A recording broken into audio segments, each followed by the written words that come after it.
Welcome back to Gloved Up Garage. In this episode, I'm going to be going through a visual inspection on the suspension.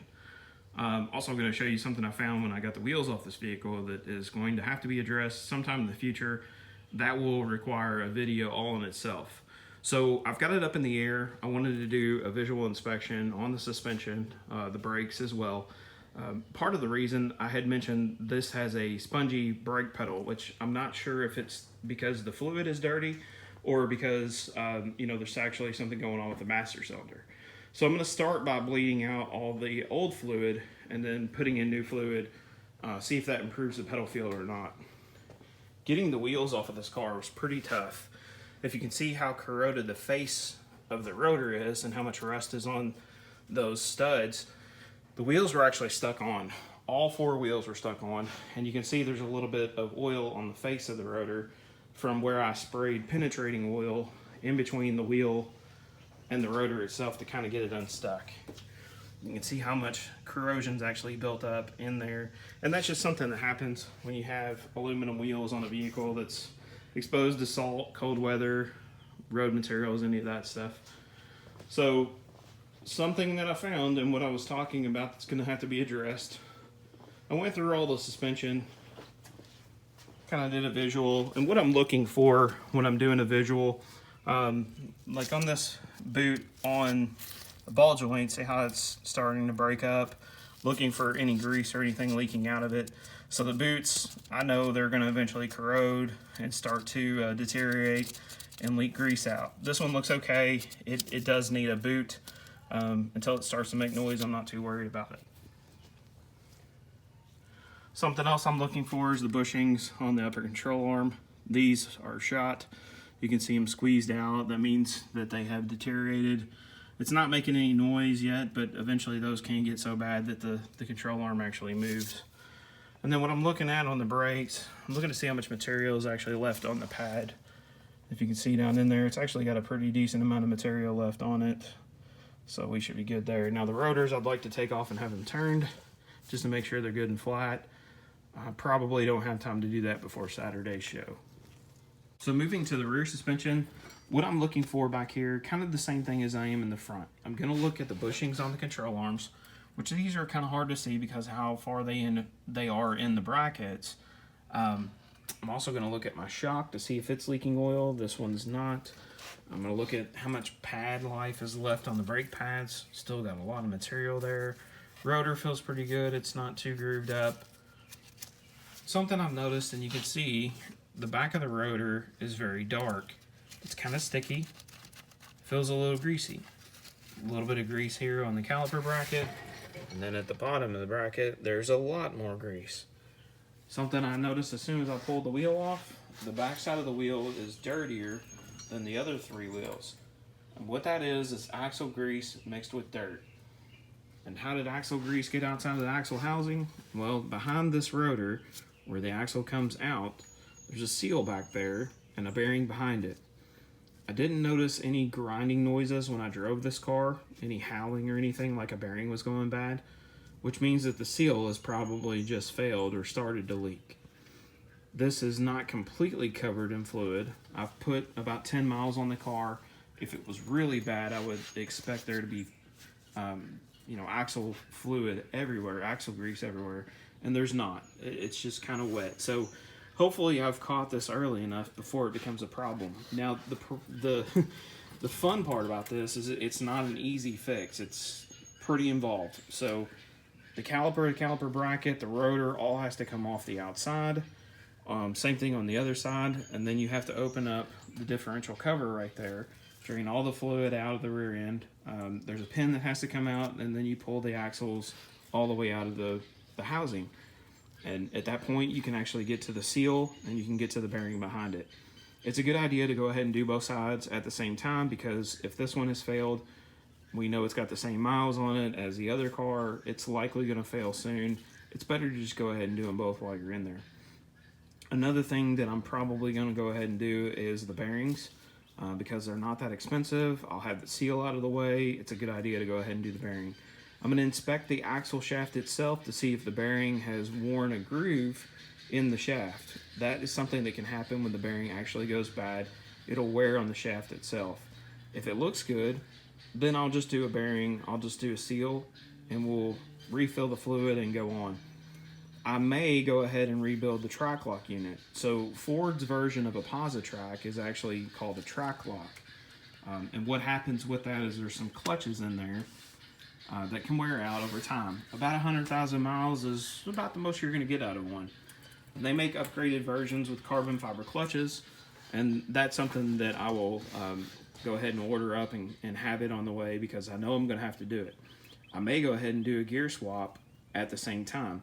These cars came stock with 355s, which is a good gear if you're going to be up on the highway, but I'm looking for a little bit more performance out of the vehicle. So 410s is an ideal gear for a big heavy car like this to help with acceleration. And it's something that won't be too hard to change because I've already got the axles out. I can get the differential out of the housing, and I can go ahead and address it while I'm back here and everything is apart. So to kind of get an idea of how bad this leak is, what I need to do is get up under the car, and there is a drain plug on that differential on the other side. It's held in with a 3/8 square drive, just like the tensioner is in the front. I can back that drain plug out. I should be able to stick my finger in the housing and then touch the fluid if it's at the right level. If it's not at the right level, I can add some fluid to it, see if this leak gets worse.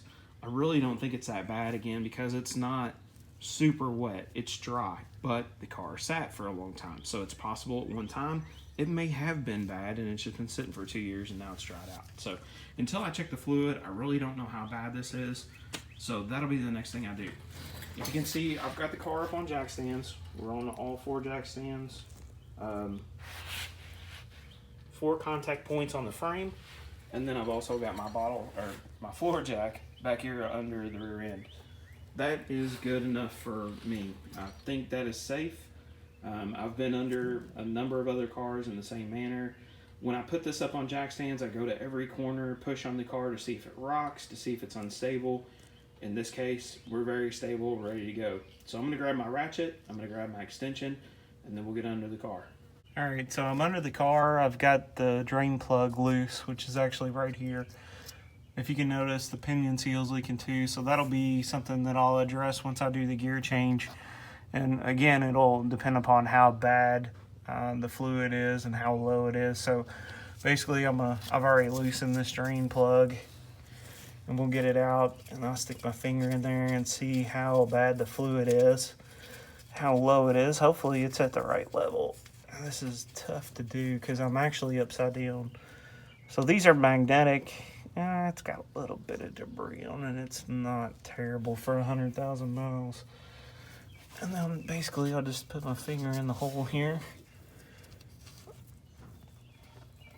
Let's see if it comes back out. Yeah. Well, there's fluid around the edge. Let me get a better angle here.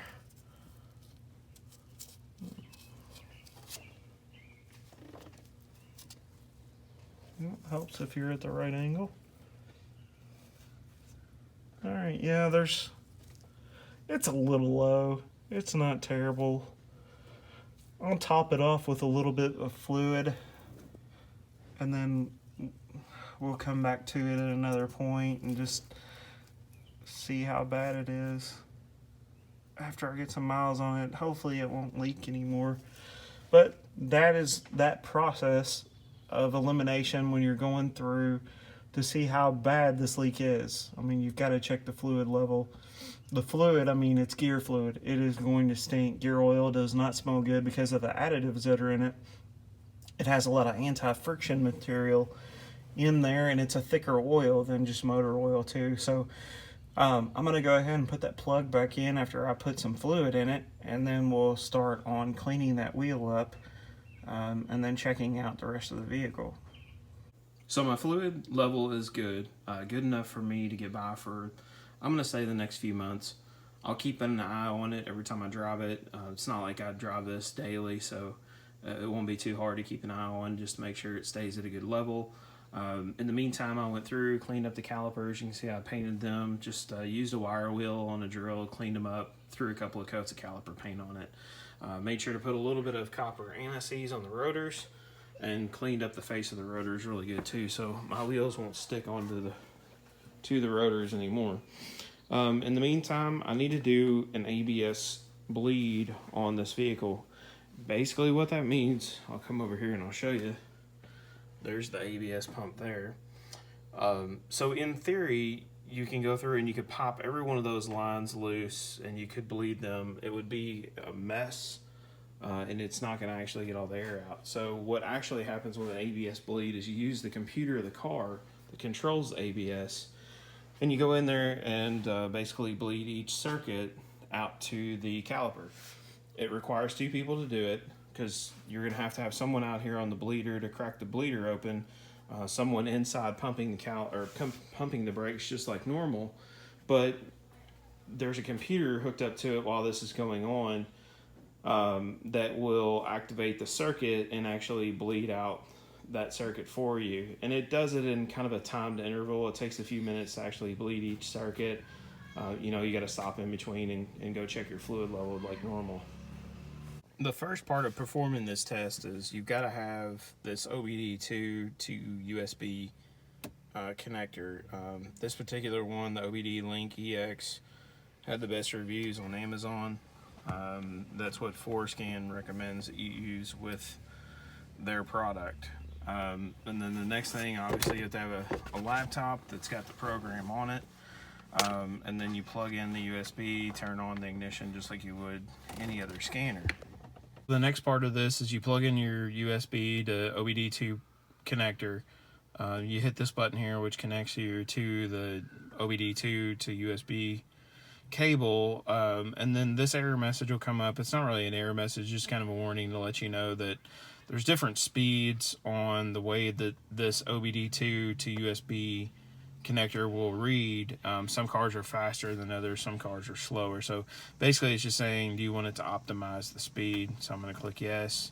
It's going to open up the scan. It's going to ask me, these are a couple other vehicles that I've scanned. Obviously the Marauder is the last one. And then it's going to start its process. So what I have forgotten to do is turn the key on so that it can read all of the DTCs. So now that I've got that on, we will go over here to the DTCs and run them again. And you basically come down here to,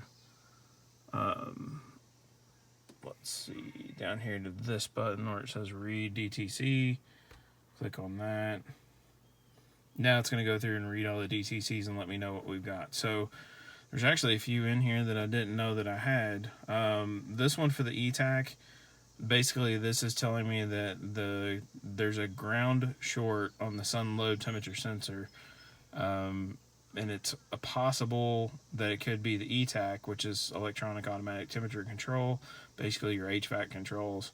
And then the next thing is the actual sun load sensor itself could be bad. So not really what I'm concerned about at the moment. This code here, let's see, vehicle speed low. Oh, the rear suspension module. Well, that would make sense because I've been noticing that the rear end is not coming up as high as it was before. So it looks like I've got a couple error, invalid or missing data for engine RPM. Weird. It could be something simple. Might just need to be reset. So that'll be something I'll address. So I'm done reading these codes. I'm going to go over here to the wrench icon, and then I'm going to come up here to the ABS service bleed. So these are the service procedures that you can perform with 4Scan. The one that I'm the most interested in is the ABS service bleed. That's the one I talked about. That's where it'll bleed the ABS system for you. That does require 2 people, so I'm not going to do it in this video. I don't have anybody else out here to help me right now. I've got to get either one of my boys or my wife to come out here and help bleed the brakes. That can be kind of a frustrating process, so I'm not going to put that on video. Plus, it's kind of boring. I'll be running around the car just cracking open bleeders while somebody bleeds the brakes and checking the fluid and stuff, so it's not really something that I'd want to video. It's kind of a boring process. So that's going to be it for this video. If you liked what you saw in this video, you found something useful, please leave a like. Please leave a comment if you have a comment about what we're doing, or if there's something that you want to see on future videos. Make sure to hit the subscribe button and the bell notification so that you will be notified when we upload new videos. Thanks for tuning in. I'll catch you on the next one.